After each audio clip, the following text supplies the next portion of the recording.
Hello everyone and welcome back to another Star Wars action figure review. Today we're going to take a look at another figure from the Black Series 6-inch line, and in today's review we are looking at Rey and Dio from Star Wars The Rise of Skywalker. Now before I jump into this review, I would once again like to extend a huge thanks and a shout out to the team at Hio for providing this figure for a review, and if you'd like to check out what Hio are all about, then be sure to hit the link in the video description. Right off the bat, this is a fantastic figure. I would go as far as to say it's one of my favourite Black Series 6-inch figures so far. It's definitely the best Rey figure that Hasbro have made in the 6-inch scale, and I am really happy with everything about this figure. It ticks all the boxes: articulation, lightness, sculpt, accessories, everything is there, and it is a worthy addition to the collection. I personally was slightly underwhelmed by the fact that we didn't get a drastic costume change for Rey in the film, but given what Hasbro had to work with in terms of the character design, I think they've done an amazing job, and I can't wait to share this figure with you in more detail. So before we do that, as always, we're going to take a look at the packaging that this figure comes in. Once again, we do get the standard Black Series packaging with this figure. She was released on Triple Force Friday, so she was also made available in the first edition white box, but what we have here is just the standard packaging. As you can see in the bottom corner, you've got a really nicely illustrated image of Rey by Gregory Titus, and on the side of the box you'll see this is number 91 in the Black Series 6-inch line. On the reverse side, we do have that image once again, accompanied by a brief description of both Rey and Dio. So standard stuff in terms of packaging, nothing we haven't already seen, but the figure inside is very cool indeed. So let's waste no time in taking a look at her. So here she is. This is Rey once again from The Rise of Skywalker, and this is just a phenomenal figure. Hasbro have done such an incredible job with this one.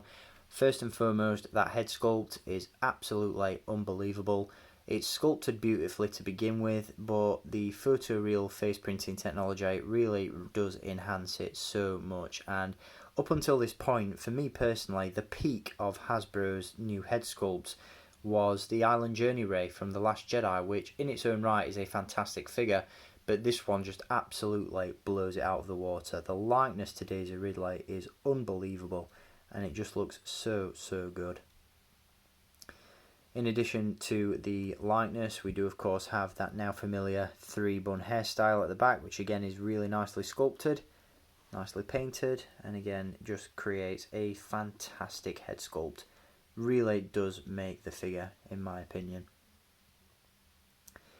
The rest of the figure is really nicely sculpted as well. The costume itself, as you can see, is sort of a hybrid of what Rey wears in The Force Awakens, with elements sprinkled in of her costume from her island journey to Acto.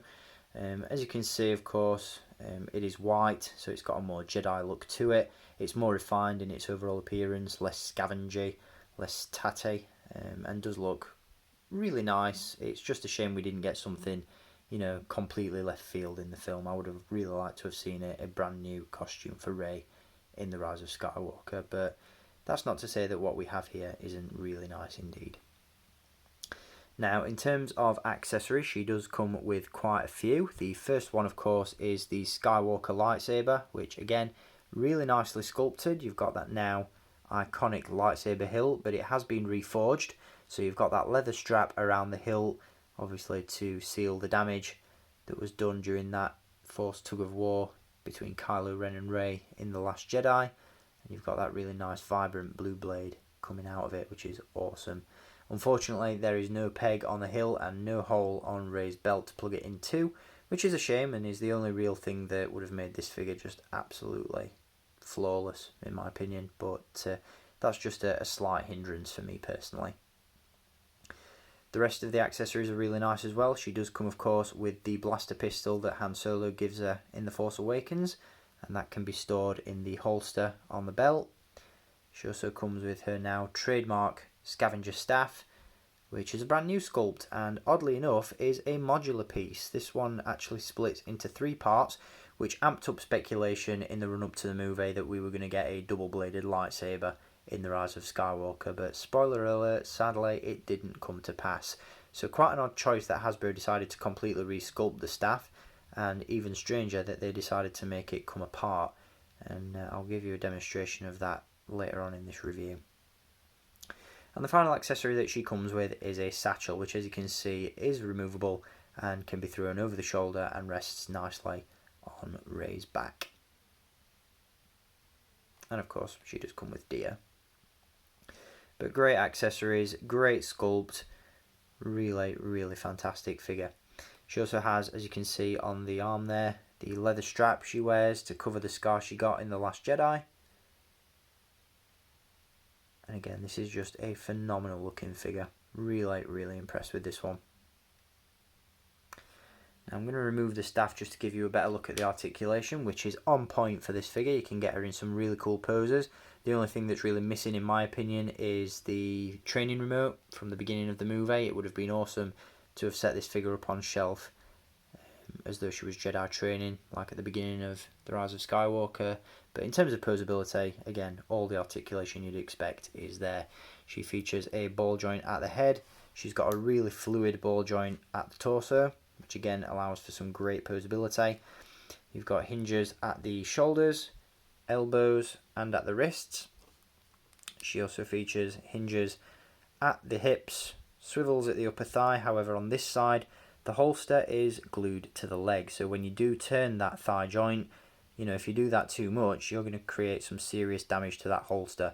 So it would have been really nice if this was a modular piece, similar to how Han Solo's holster was from one of the early waves of the Black series, where it's a completely separate piece and it doesn't hinder that articulation. But you know, if you don't twist it too far, you'll be alright. It just doesn't turn as far as it should because of that holster, which is a shame. We have double joints in the knees and a hinge and a rocker at the ankle. So again, great articulation. Really can't ask for much more with a Black Series 6-inch figure. And again, you can get this one in some really nice poses. She's going to look absolutely superb on shelf, going head to head in combat with Kylo Ren. So again, really cool figure. And before we jump onto Dio, let's take a quick look at that staff that I mentioned earlier. As I said, this is a modular piece, brand new sculpt, and it does come apart, which is a really odd choice. It serves absolutely no purpose. I suppose the only real purpose it serves is the fact that when you're not displaying it on the figure, it's a little bit easier to store. But other than that, that's all it has to offer, which is very strange indeed. Would have made more sense if it came apart at this part, so that we could have at least plugged a different lightsaber blade onto it to create her lightsaber from the end of the film. But yeah, very strange choice indeed. So moving on, let's take a look at Dio, who is a fantastic little accessory again. More of an action figure though in his own right, and I really like what Hasbro are doing with their accessories recently. Obviously with Cal Kestis from Jedi Fallen Order, we saw the inclusion of BD-1. And with C-3PO from The Rise of Skywalker, we got Babu Frick, who have all been, as I said, action figures in their own right, and Dio is no exception. He comes with his own features, his own articulation, and he is a really nicely put together little figure. We've got a ball joint on this figure at the head. Each of these little antennas on the back are poseable as well, so do be careful with those. They're a little bit thin, spindly, and a little bit fragile. And the figure itself is of course on a wheel, so you can roll around. But this does create a little bit of an issue for the figure, as he is a little bit top heavy. What's really cool, however, is the fact that Hasbro have included a small piece of plastic with this figure that serves as a display stand. And you do have to get him in the perfect position, but once you do so, he does stand up reasonably well.